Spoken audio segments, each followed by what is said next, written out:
Wow, Lisa's on time. Wow, you're on time. I'm I'm shocked. on time. I'm always on time. Wow, you need to teach Joelle. Is she always late? She's a couple of minutes late. She's still trying to blame me though. She's like, I don't know Oh, how to as get shock. connected. Shock. How Always are blaming you? someone else. How are you keeping? Not bad, to be fair. Fine. Obviously, the situation's not as easy as you'd like to think, probably, but nah, it's been fine, to be honest with you. I'm not struggling yet. I think the first couple of weeks, like adjusting and stuff like that, not knowing was hard, but I mean, now just cracking on with things, really. What about yourself? Yeah, the same. Just trying to keep fit, but you're keeping fit for a date. You don't know the return date kind of thing. So motivation's at an all-time low. Exactly, yeah. So it's hard. But no, honestly, thank you for coming on today. No, Um, that's fine. I appreciate you coming and talking about your journey. Obviously, you've been an inspiration to young girls out there already with some of the stuff you've achieved. So no, I appreciate you coming on and doing this. No, thanks for having me. No, it's all good. So we're going to take you back to the start. I want to know when did you realise that you love football? At what age were you when you thought, do you know what? I love playing football rather than what was seen as girl sports at that time. Yeah, I don't want to say it was forced upon me because it wasn't, definitely not. But my family is totally football fanatical. I've got an older sister as well, so she played football. I mean, not really at any kind of high level, but she played like just we played for the same team, and my dad used to love coaching us. My mum loves football, so it's just kind of been brought up throughout the family, I'd say. Then at school, obviously playing with the boys in the playground, and then it's really just kicked on from there, I would say. Yeah. Did you play other sports as well as a young girl? Or was it just So I football? did, Football yeah. and that? Like I played netball at school. I kind of played every sport going, to be honest. I'd like enter. I'm good at athletics. I'm a good runner. So Yeah. that's that started there, I guess, with being good at football. But so I did athletics. I did badminton. Yeah, like I said, netball. Just kind of everything that was going. Like just Yeah. absolutely everything. And you touched on there, at primary school you were playing in amongst the boys and stuff like that. How are you received? Like this girl basically taking everybody on. It was actually alright, I know that a lot of girls have had like problems or whatever, but I was absolutely fine. I mean, the boys just kind of saw me as one of them, really, and I was fine with that. I was like a tomboy, much a tomboy anyway, so yeah, like I was absolutely fine, and it was obviously like pretty straightforward and an easy path throughout school, playing with the boys and getting on really well with them, and hopefully giving them a game. What were the school like in terms of encouraging you to play football? Really supportive, to be honest with you. In my primary school, we actually had a playground, and it was like they split up the boys and the girls, and I was gutted. I think it was like from P4 or P5 onwards, so maybe like the age of like 9 or 8 or 9. Yeah. And I was gutted. I said to Mom, like, Mom, they split up the playground. I can't then play with the boys. I can't play football anymore. So she wrote a letter to the school, and then she got me back with the boys in the boys' playground. So they were totally fine, like. So yeah, they've always been fine, and I've always been able to play in the boys' football team, entering the school competitions and stuff like that. So they kind of, yeah, as long as I was good enough to play and be part of the team, then I was. Oh, so you played with the boy, well, the boys' football team or mixed football team or whatever when at primary school as well? Yep. So yeah, I think up until primary school and secondary, I didn't really bother as much, but primary school, yep. Were you the only girl that was playing amongst the? Yeah, Yeah, so it was a yeah. bit a bit difficult. Yeah, no, you could say that. Even I think not even for my school team it was fine, but maybe when we played up against other school teams, they'd kind of take the mick a bit. But I mean, it was fine. Nothing I couldn't handle anyway. Yeah, especially being your type of player, like you're absolutely rapid. So if I was the same school year as you and you were trying to run past me, I'd have been trying to kick you over. So it must have been it must have been an introduction into football for you, playing against other boys at that age and skilling them. Definitely, yeah, definitely. I think at that age as well, I feel like girls they kind of progress quicker than what boys do. So I was probably better than most of them anyway. That's kind of where I probably got a bit of abuse, but Yeah, no, it was fine. no, brilliant. So then you went on to sign for St Johnstone girls team, is that correct? Yeah, that's correct. Yeah. At what age did you join them? So young. That was the football team that my dad had, so it was like a kind of family orientated football club, but probably the age, I think 7 or 8 potentially, Oh like wow, that pretty early. young, yeah. Back then it was probably like under 12s, and like I said, my dad was the coach, and I probably didn't always play all the time, but as soon as I was good enough to play, then he would put me in and see how I got on. So Yeah, so obviously you ended up leaving there to go to Glasgow City at 15. yeah. Originally, obviously joining the reserve team. How did your dad take that then, losing his star player, and you're going across to Glasgow City? I think he just knew that he'd done everything he could. I mean, he was quite limited. Let's face it. He had as good as he was. He knew that he'd kind I of hope he's not watching this. No, he's not. Thank God, he doesn't know this stuff. He's in the other room, so I hope he can't hear me. Nah, he knew that he'd kind of reached the limit of his coaching ability, and he was happy to just kind of pass it on to someone else, if you like. And at Glasgow City at the time, it was Eddie Blackie. I don't know if you're obviously familiar with him. He's been in the men's game as well, so he was a top coach at the time, absolutely quality, and we were just so lucky to be working with him from such a young age, really. And yeah, it was a really hard environment. It was probably the most competitive environment that I'd been in. Going from that step really from St Johnstone girls to then going to women's football was massive, even physicality wise, like just getting booted up and down the park sometimes, you know what I mean? It's just totally different to playing as a kid and kind of dribbling past everyone. So that took us a while to adapt. There was a group of us kind of that went from St Johnstone girls to Glasgow City, and I think from there we went to then university and stuff like that. We had a university program kind of educating us to combine football as well with that. It was like at Stirling University, like a football academy. So it was really good, and obviously, like I said, a really professional environment. We were then training 4 times a week, and it was massive. That's such a big jump, really. Yeah. Oh, so is that how often they train? Is that 4 evenings a week though? Yeah, 4 evenings a week. Yeah. So we used to drive through to Glasgow from Stirling, and even from Perth. My mum and dad are from Perth, so they used to drive us through like a couple of nights a week. They were just so dedicated, and they loved coming to watch the training. And they always drove us through to training and watch. So. Oh, brilliant! And like you said, it was a huge step up for going into, even at that point it was the reserves at 15. But you actually had the season where you were unbeaten, had a 100% record within the reserve team. How many games did you play? A lot of games within that? In the reserves, yeah. So that was in the reserves team. That was obviously like when we were kind of bridging the gap between us jumping from girls football to the women's team, the first team. So basically with that, it was almost like exactly like a reserves team. We still trained with the first team, which was good. So we got all the benefits from that, training with the first team, and helping them out with their coaching, their training. And whenever we could make the jump, we'd then play in the first team. Oh no, brilliant! And then you made your debut in 2009, still at 16.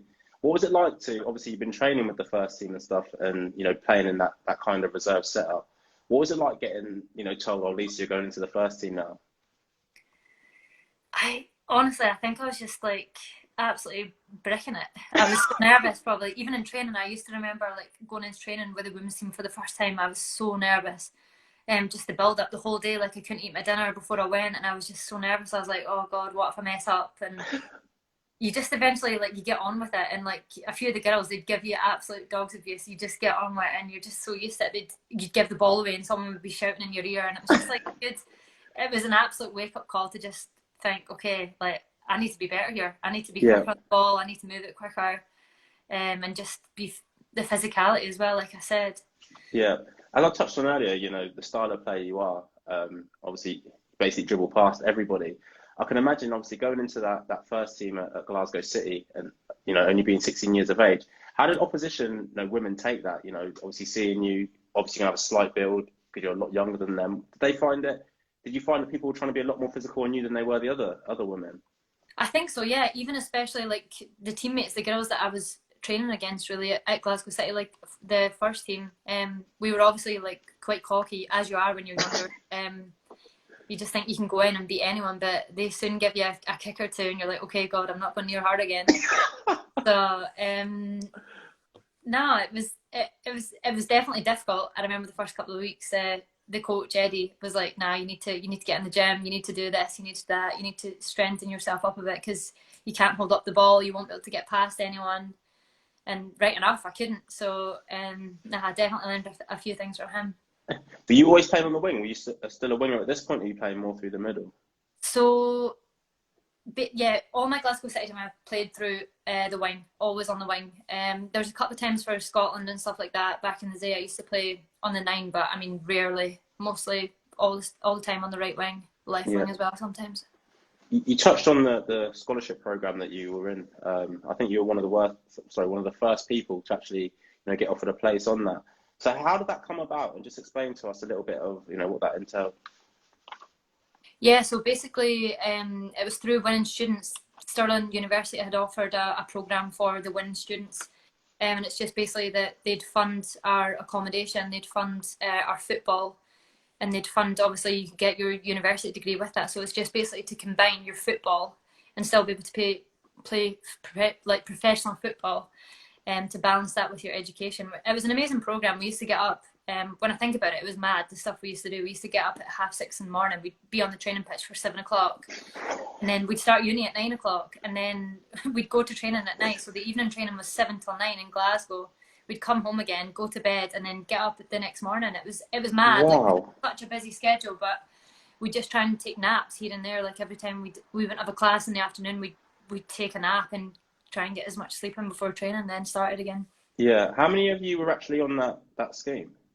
Good question.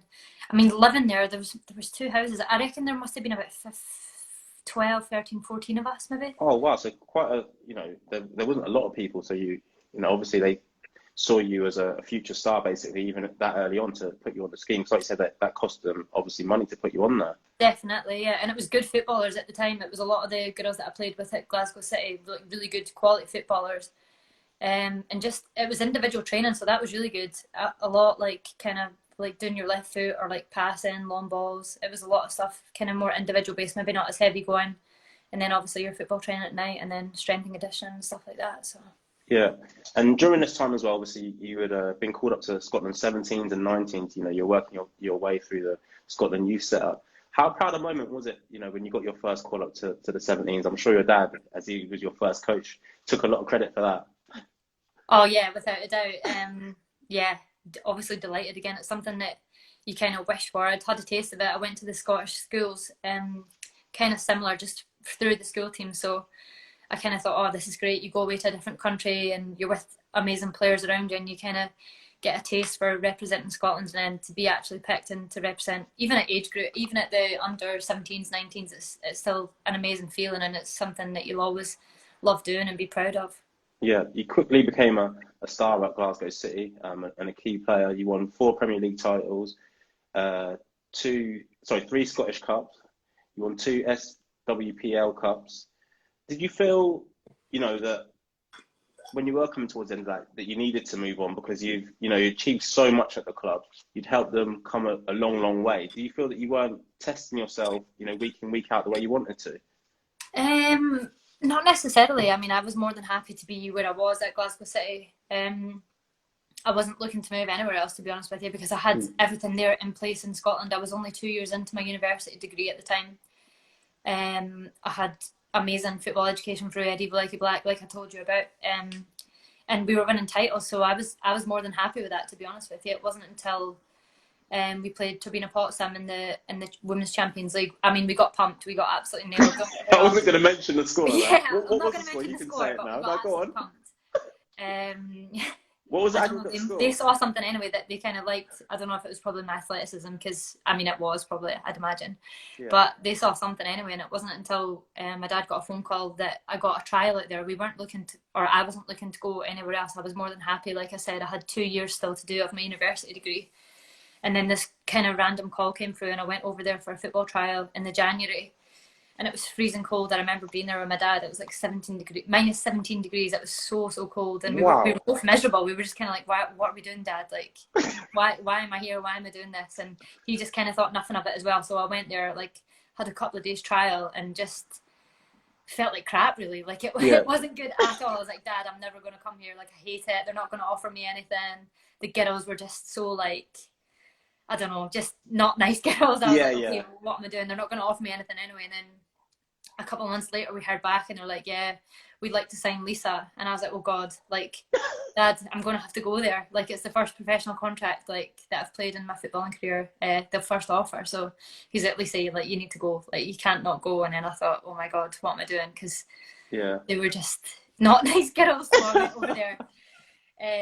Started learning German, and then it was fine. Like, the transition was actually pretty straightforward and easy. Yeah. How hard was it to then break that news to, your Glasgow City teammates, the management team? Because obviously, like I said, you're a star player there. You scored 46 goals in 39 appearances, which is phenomenal to say the least. and you came through from the reserves to the first team, spent a good few years there, and like you said, you were enjoying it. Was it difficult and an emotional time breaking it to them that you were going to leave? Yeah, without a doubt. I mean, some of those girls I played with as well, from St Johnstone girls to Glasgow City, being with them doing my university degree, some of those girls were my best friends and still are my best friends today. So it was really hard leaving them and leaving the team and leaving the success. And even Eddie Black at the time, like, just such a quality coach. I thought, like, why am I doing this? I've got everything here, and obviously putting my university on hold as well. So Yeah, it was obviously a massive step, but I think in the end it was one definitely worth doing, and one that's paid off. So yeah, and like you touched on there, it wasn't something you really wanted to do, but the offer of being a professional footballer yeah. was just too much. I imagine, when you first started playing for St Johnstone youth team underneath your dad, that was the dream. It was always a dream for, Lisa Evans to go on and be a professional footballer. So Definitely, yeah. was that like I know it was a hard moment because you're going to maybe a country and a team you didn't want to go to, but surely as a family, that felt like another achievement. No, definitely. And like I said, it totally came out of the blue. Like, after the Champions League game, getting absolutely pumped, we thought nothing of it. Obviously, we were absolutely gutted to be at the Champions League and kind of obviously went into the game a bit naive in the first place. But like I said, yeah, it was nothing that we were expecting. It was mad then to get a phone call out of nowhere and then be on the plane going to Potsdam and moving my whole life over there, really. Yeah, and like you said, they probably weren't used to a Scottish accent. Yeah. A young Scottish girl coming across there, and you've kind of touched on, it's very difficult for you, being abroad, and they weren't very welcoming as players. Was that before you started playing? Because I imagine once you started playing, they saw your ability. It's the same when anyone they move to a new club, everyone's a bit iffy with you, and then they see you can play football. Did they kind of Exactly. change? That's exactly. So I don't want to categorize Germans all in one kind of umbrella, but that's exactly what it's like. As soon as, like, they take a while anyway. I feel like German people, they kind of take a while to warm up, and you need to earn their respect. And then I think obviously on the pitch it was easy. The football communication, like, you can see the drills, you can see what's going on. Just kind of football intelligence that kind of takes over. But then even off the pitch, I've obviously learnt German as well, and that made just such a difference, really. Just even that, like, opening up a bit more. Then a few of the girls then would speak back in English, and they always could speak English anyway, but it's not that they always wanted to. This, as soon as you start making an effort to speak German and learn the tactics and the football intelligence, then it kind of started the ball rolling, I guess. Oh, so you only realised after a couple of months some of them could speak English then? Yeah. Yeah, or when they were drunk. When they were drunk, they'd be fluent, and I'd be like, what are you doing? Like, how can you speak this good German? They're like, oh, I always could speak, English. I was like, Yeah. Brilliant. Wow. So like we've touched on there, your start there was absolutely brilliant. You start to earn a respect of the players, the management team, and your contract got extended in 2012. Was there any doubt in your mind that you thought, I don't even want to extend this contract. I want to, maybe go back to the UK, or was it always offered you wanted to sign? Not at all, really. I would say the first couple of weeks, like, my mum and dad knew because I was Skyping them every day. I was like, oh, I need to call you again. Like, I'm bored, I'm lonely, like, I'm missing home. And then after 2 weeks, I didn't call them anymore. I was just like, nah, like, I've totally settled down. I'm fine. Like, that thought never really crossed my mind. It wasn't until after Bayern Munich that I actually thought, okay, like, I'd like to go back to the UK. I'd like to play in the WSL. And then obviously that's when I moved to Arsenal. So yeah. Were you the only English speaking? Well, I don't know, someone from the UK within that squad, or were there other players that were from the in the UK first, there? yeah. So for Turbine Potsdam, I was the first. I think of maybe the first Scottish. I think I was the only Scottish person in the league. I'm not sure, but there wasn't a lot of British people playing in the German league at that time. I don't think, if any. I'm not sure if there was another person. Yeah, and obviously during your spell there, you were league and cup runners up during the first season. And then you get to the end of the 14-15 season. Was it always in your mind to move on, or was it that, Bayern Munich, the giants of German football, came in for you? I think a bit of both. Obviously, the club I was at, Turbine Potsdam, we had a really old coach. I think he was like 70 years old. He was really old-fashioned, and we used to train a lot. And I just picked up like a lot of niggly injuries, reoccurring injuries, and I thought, like, I can't be doing this. Like, it's too dangerous. Kind of, we were training sometimes in the preseason. We'd be training 3 times a day, and it was just too much. I had like I had 2 different stress fractures, and I thought it's not worth it. Like, I'm putting my body at risk, and I just thought it was time for something different. I've been there for 3 years, and it was amazing. 3 years, like, loved it. Really good. But I thought it was just it's time for something different. So that's when the move the move to Bayern came.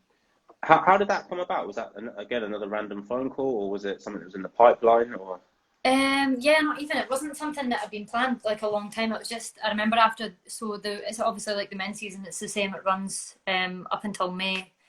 And I just remember thinking in the January, February time, I was like, nah, I think like I'm not going to sign a new contract. I think it's time for something new. And a few clubs had been in contact, and then obviously I heard that Bayern were interested, and I thought, okay, that's like a really good team. And it's like an up and coming team. They're going to be playing in Champions League, and it sounds like something I want to be a part of. So yeah, and going to Bayern Munich and obviously putting on that famous shirt.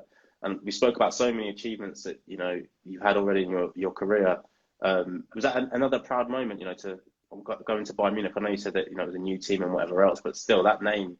Everyone knows Bayern Munich around the world. yeah, definitely. I think it was just even the small things, like being affiliated with the men's team. You'd obviously like we got to eat the training ground and stuff. We got to eat with the men's players and just the small things. Like even getting invited to like the Allianz Arena. We got a season ticket. Wow. We got to like when we won the league title, we got to be on the balcony with them and like celebrate lifting the trophy in front of thousands of people. So it was just like kind of the small affiliation that was absolutely massive, and being part of that and being part of a big club and a kind of like a family. Really. Yeah, that's what I was going to ask about the infrastructure of the Bayern Munich women's team. Was it so you trained alongside the men's first team? Did you? So not at the time I was there. They do now, I know. Yeah. But it was just pretty much we ate in like the same bit as them. We didn't. Their training like still pretty much separate at the same base, but yeah, obviously separate. But yeah, like the infrastructure was decent. It was still a good setup, but probably not the best, I would say. Yeah. It wasn't until I actually left that they got exact same. So they're in campus as the men's now. So I was like, oh well, that's unfortunate, but it's one of those things. Waiting for you to go. Did you feel a huge pressure playing for them? Like I keep saying that the name's so big, or did you just feel like I'm going to go and play football and take everyone on like I normally do? Yeah, I mean, not really, I would say. Obviously, playing in Germany, you get familiar with the league, you get familiar with the amount of fans and stuff that come in. So, I mean, I would say it was absolutely fine. I didn't really notice much difference, if I'm being absolutely honest. Yeah. Is there a good fan base at Bayern Munich ladies team?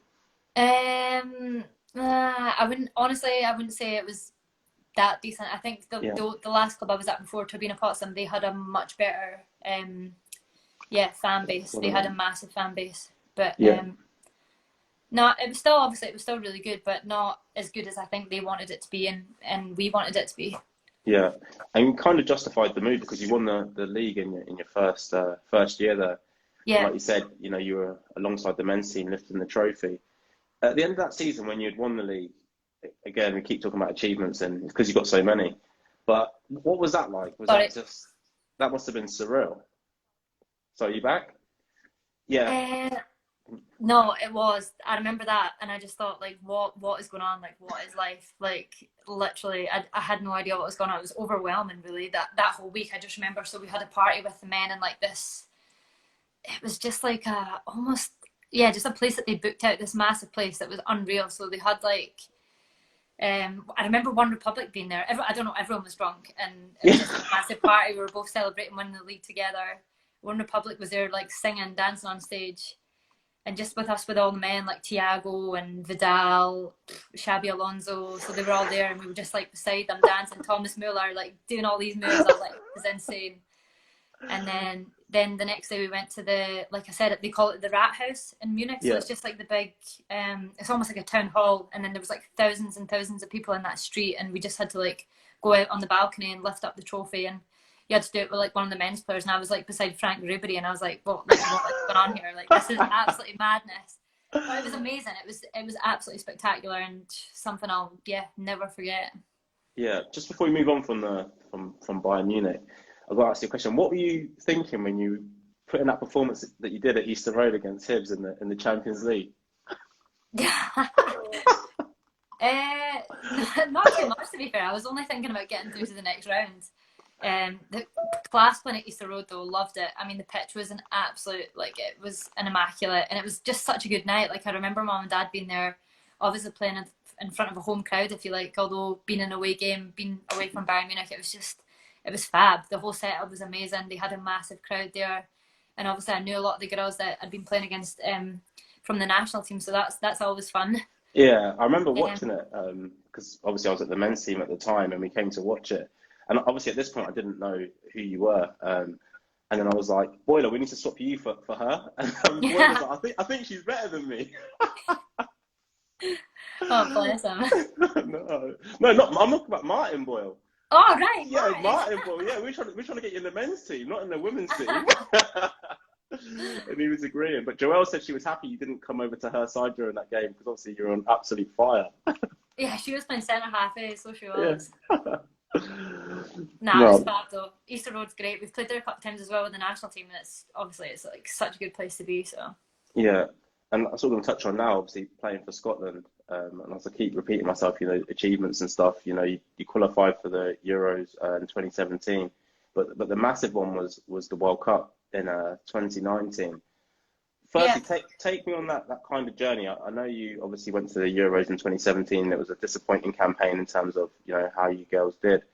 What was the thoughts going into the 2019 qualifying stage? Did you think that we can do this? We can qualify for the World Cup? Yeah, I think so.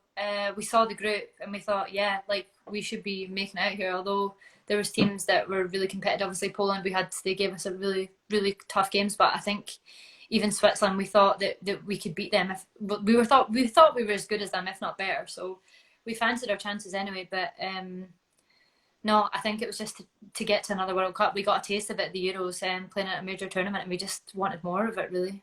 Yeah, and like I said, you did really well throughout the qualifiers, and you ended up winning the last game against Albania. What was it like hearing that final whistle? Honestly, like I don't even know. Like, I can't describe it. I've never had another feeling of like just sheer emotion come over me like I did after that game. We didn't really know like what the situation was. Obviously, it was kind of out of our hands. We knew obviously we had to beat Albania over there, and I mean our bums almost fall out in that game. We didn't play well at all. We scraped over the line. I think it was 2-1 at finish, but I just remember a couple of girls like run onto the pitch, and I just thought, oh my god, we've done this. Like Poland, I think, done us a favour against Switzerland. I think it was a draw, and it was just the best feeling ever. Like honestly, the best feeling ever. So good. Something that we'd all worked so hard for. We'd been on the journey together. The girls had been absolutely knocking in their pants. Some of them still working 9 till Yeah, 5, doing sessions before work, and then doing sessions after it, and just sacrificing their whole lives to get to another major tournament, and we'd done it, and it was just overcome with absolute emotion, really. yeah. And then what was it like actually, going away to France and being part of the World Cup camp? What were the facilities and the experience there like? No, it was absolutely class. It was amazing to be a part of it. Even just the whole thing of like having to change hotels. We got like a chartered flight out there. We all got suits. We got suited up, and I remember even just getting welcomed in Nice. Like of all places, Nice was the best place ever. It was so beautiful, and the hotel was amazing. 5-star hotel, rooftop pool, just the best facilities, the best football pitches, even the best football equipment. Like it was great. It was really good. Obviously, to be a part of it all and to be surrounded by it. Obviously, we'd spent so long watching it on TV from home, and to be actually then a part of it was kind of overwhelming. Yeah, we've touched on so many of your achievements. Was that your biggest achievement to date? Qualifying with the ladies to the World Cup. I would say so. Yeah, definitely. It has to be up there. Yeah, I'd say so. Obviously, I don't think we gave it as good a go as we wanted to. We went there and we wanted to go out the group for sure. We fancied our chances, but it wasn't meant to be. And I'm really hoping that we can make up for it and get to another major tournament, hopefully the Euros. Yeah, it was a difficult group though. I mean, obviously you had England in the first game, which I think the time before that you played England in the Euros, I think it was like 6-0 or something. And then in this game you gave them a great run for your money. You gave everything, and probably Yeah, were disappointed with the definitely. result. Yeah, no, without a doubt. I think obviously, I remember. Yeah, I've actually not watched any of the games back. I've just seen the highlights. I normally always watch the games back, but I didn't watch any of the World Cup games back. So I just I don't want to. Like I don't. It was kind of just a disappointment, and I didn't really want to watch anything back or be reminded of it. But what I do remember is just obviously kind of being really nervous in the first half, and we had like a bit of a dodgy start, and then giving them an absolute game in the second half, but kind of leaving it too late. And it was kind of like that for the whole World Cup. Really, we didn't perform at our best, and even Japan, it was top teams right enough. Yeah, England and Japan are two of the best teams in the world in women's football. And then obviously the game against Argentina is one that we just absolutely wanted to forget. I don't think anyone's watched even the highlights. It was just the most Scottish thing you've ever seen in your life. Like, you're up 3-0 and then you bloody give it away. So I still don't know how that happened, by the way, but it did. So I'm sure even with the disappointment of that and the other two games, you do take a positive experience from, from doing what you did. You made the women's game in Scotland, a lot more people were watching it. yeah. So I know from your point of view, because you're a winner, it was disappointing. But I mean, as a country, everyone was behind you, and there's been so much more interest in the women's game, because of the Euro 17s and that. So yeah, it was absolutely insane to see just the amount of support that we had, even over in Nice and honestly, we couldn't even. Yeah, it was unimaginable. Really, nobody thought that we'd get the support that we did, and it was absolutely fantastic. And even coming back, all the support, everyone was it was just the buzz about women's football that we'd never had before, that you could really get a sense of. It was so nice to be a part of, really. yeah. And going back to club football now, June 2017, Arsenal come calling, and like you said, you've always wanted to play in the Premier League in England. At the end of your Bayern Munich contract, were you just like, no, definitely now, I do want to go to the UK. I've been in Germany for, too long now. Yeah, I think so. I mean, I'd won the German Bundesliga and I didn't win the cup. I played in 3 cup finals, but I didn't win it at all. That was disappointing. But I think it was just time for something different. I knew, obviously, the German league was a top league. It was probably the best at the time. And I saw kind of England creeping up, and after the Euros, I think it was just growing and growing. A lot more players were getting attracted to the WSL, and yeah, it was just a move that I thought, right, I want to do this. I obviously had teammates that played there, Kim Little and Emma Mitchell. They both played for Arsenal, and it was kind of the right move at the right time. Yeah. Were there other options on the table for you at this point? Or was it just, I want to go to Arsenal, that was it? So yeah, there was a few. Even the year before, I kind of got offers from other teams in England as well, and I thought, nah, not yet. Like, I'll give it another year and see how we get on. But then after that second year, I thought, yeah, it's time to go, and Arsenal came, so that's where I went. You suffered a few injuries during your, the first year at Arsenal, and you played in various different positions. How tough was it mentally? You just came to a new team. Again, we've spoken earlier about when you go to a new team, you want to prove yourself. Although, this is a UK team, they're all going to know who you are. But within ourselves as footballers, you always want to, prove yourself. Was it a hugely frustrating time just to pick up niggling injuries? I think so, yeah. No, definitely. Obviously, like you said, when you first go to a club, it's not that you want to just go there and be part of the team. You want to stand out and you want to make the difference. And even in the first couple of weeks, we didn't start as well as we'd like to have. I didn't start either. I had a few niggly injuries, and our coach, the one that actually brought me over, he ended up getting fired. So I was like, oh my God, what's going on? The guy that's actually brought me over to the club is getting fired, and it was just like a bit of a mess. But luckily for us, we got an amazing coach in, Joe Montemurri. I think he came in October, November time, and he kind of changed the season around. He came in too late, obviously, for us to totally change, but it was a good start anyway, and we knew that we were building on something really special. And then obviously a year later, then that we won the league. So yeah, and talking of winning that league, and playing in games that were leading up to it. Again, I keep repeating myself, sound like a broken record, achievements and proud moments.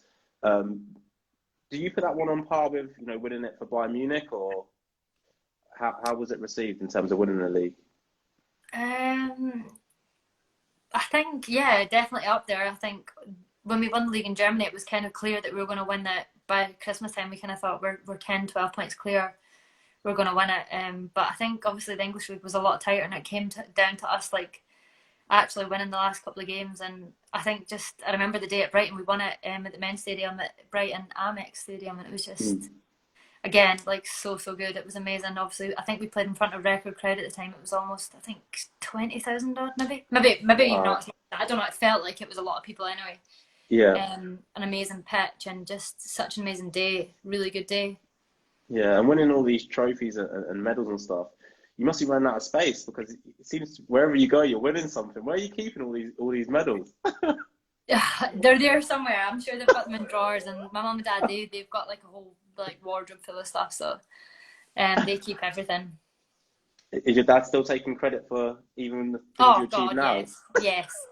Honestly, I'm surprised he's not taking a cut of my wage, to be honest with you. So in terms of obviously, the women's season stopped with what's going on at the moment, and when we've seen the women's go from strength to strength in the last 3 or 4 years, how do you think it's going to come out of this the other side? Do you think it's going to take a few steps back, or do you think it's going to still have the same support that it had leading into this virus? God, yeah, it's a good question. I don't think really anyone knows. I mean, obviously, yeah, the development of women's football was kind of going up and up and up, and it's obviously, you'd like to think that it would continue to do so, but I mean, there is obviously going to be kind of a lot of cuts. There's going to be a lot of clubs that are struggling for money and financially, but I mean, yeah, I mean, the love of the game is still going to be there regardless, and it's obviously, like I said, we just got to hope for the best, really. Yeah, I mean, spoken about infrastructures, especially at Bayern Munich. What's it like at Arsenal? Because I'm a huge Arsenal fan. Are you? Yeah. Yeah, massive. Even this season. Yeah, I've got to support them through the good times and the bad times. So. Nah, definitely love that. Love that. No, the infrastructure is unbelievable. It's amazing. So like, without being horrible to the other teams that I played for, the infrastructure is just night and day. Like, we go to London Colony training ground at the men's training ground, and the pitches are just absolutely amazing. We've got all the facilities there. The gym, it's got everything. It's got about 10 or 11 lifting racks, and it's got everything there for you to be the best player that you can be. So no excuses. And we get fed there, and yeah, it's just like I said, it's got everything in place to make sure that we can be the best we can be. Yeah, in terms of a normal week for you, a normal training week, what does that look like? In terms of like times being in and what sort of things you'll do? Yeah, so we come in, obviously it depends if you've played on the Sunday or not, but if you've played, we usually have a recovery session on the Monday. Then we're always off on the second day after the game, which is normally the Tuesday predominantly. And then Wednesday, Thursday we train twice, so that's kind of like a pitch. They're our most intensive days. We train Wednesday, Thursday on the pitch and in the gym. And then Friday we're off again. Saturday we've got match day -1, which is a lot of ball work, a lot of kind of fun stuff, just getting good feeling, maybe a bit of tactics. And then Sunday's game day. No, brilliant. And just a few questions, the 6 or 7 questions that people have sent to me to ask you. How hard is it leaving home and moving away? And would you encourage other young players to do the same? Yeah, I mean, good question. It is obviously really tough, especially in the situation I was in. Like I said, I was 2 years into my university. It was kind of sacrifices that I had to make to become a professional footballer, and without a doubt, it's the best thing that I've ever done in my footballing career. It's obviously a massive jump, and it's scary to start with, but definitely one that's worth making. Yeah. Second question is, with a lot of the ladies' teams being able to play at the men's stadium, like you touched on there, playing at Brighton Stadium, when do you think the ladies' team will play at the Emirates? Very good question. You tell me. I don't know. Hopefully soon. I mean, we'd all love to play at the Emirates. We did actually play. We played a pre-season game there against Bayern. We were part of the Emirates Cup. But yeah, it's absolutely amazing. We go and watch the games there every week. Oh, you're back. Oh, sorry. Can you hear me? No, yeah, you're back now. You're back. Sorry, you said you played a friendly there. Yeah, so we played a pre-season friendly against Bayern Munich, believe it or not, and that was amazing, being obviously on the pitch and being in the changing rooms and all that. But yeah, I mean, it's something we all want to do, is play a competitive game there, and hopefully next season we'll get the opportunity to do that. Yeah, the best player you've played with and the best player you played against? Whoa, good question. Best player I've played with? I'd say Kim Little's up there. She's absolutely quality. I think she's just not even what she shows on the pitch. It's as much off the pitch. She's just an absolute professional, like day in, day out. She sets the standards. She's just the perfect captain. Although she doesn't say very much, she comes in every day with her head screwed on, wanting to be the best that she can be, and she brings up the level, and she makes you want to be better, if that makes sense. Yeah. But I'd definitely say that she's up there. She's just such a professional. Yeah. Best player I've played against. Yeah, probably Nadine Kessler. I don't know, a lot of people probably don't know her, but she's a German player. She's actually retired now, but I think she works for the UEFA. She was one of the greatest footballers that I've ever seen. Just kind of an attacking midfielder, and she could do everything really. She was dynamic and explosive, could score goals, create goals, and just, yeah, absolute top quality. Yeah. The next question, I think, is from a Glasgow City fan. It's kind of two questions in one. One's, will you come back to Glasgow City? And the second one is, what do you think of the teams getting a lot more money and going full time now in the Scottish Premier League? Yeah, put the contract on the table. I'll come back anytime. I'm kidding. No, I would love to go back. It was an amazing time, and like I said, I'd be more than happy to come back and play, no doubt about it. I think obviously Laura Montgomery and Cass, they do an amazing job of running the club, and they've always been the top of the women's game and pushing all the other teams to be better, and that's what you want. And obviously we're all hoping domestically that Scottish women's football can really take off in the next few years, because like, why not? We've seen the progressions now being made in other countries, in Germany and England, Sweden. So why not? Why not in Scotland? I'm going to put some pressure on you now. Who's going to win the Premier League then when it starts again? Men's or women's? No, or women's. Women's. Good question. I've got to say City, don't I? No, you don't. You've got to say who you think. I'm going to say City. Even though you've got Rangers and Celtic are both full time. To be fair, I watched the first game. Celtic look actually pretty decent. I've not seen Rangers yet, to be honest with you, but nah, I'm still going to say City. I'm going to say City. She's sticking to her guns. And this is City. this is the last question. Someone says, do you think there is still sexism around the women's football, around the women's game? I mean, I don't really see it as such. Maybe still, you obviously get a few odd stupid comments, but I mean, I tend to laugh about them. It doesn't really bother me in the slightest. You've just kind of got to get on with it and enjoy it. And yeah, I don't think we let it get us down, to be honest with you. And I do think it's actually been eradicated. I don't think there's much of it at all anymore. But you obviously get the odd silly person who's writing stuff behind the keyboard gangster. So yeah, fine. Obviously a few of those. Yeah, we see them everywhere. So nah, definitely. I think, like I said, it's getting better all the time. So no, brilliant, Lisa. Honestly, thank you so much for coming on and sharing your journey. Nice. As I keep saying, you've been a fantastic player, and I know you probably look at it and think you just concentrate on yourself, but there's so many young girls, and I've seen that, from people messaging and wanting to ask questions that look up to you. So all you girls within the Scottish game have been trendsetters, and especially if you going abroad and stuff, it's kind of opened up to other people, and they believe that they can do it as well. No, definitely. So no, it's been fantastic, and honestly, I wish you the best of luck. You're a great player, but even a better person. You come on here and you speak to us, and it's been brilliant. Yeah, cheers, thank you. No problem at all. Stay safe, and I'll speak to you soon. No worries, you too. Cheers, thank you very much. See you later. All the best. You too. Bye.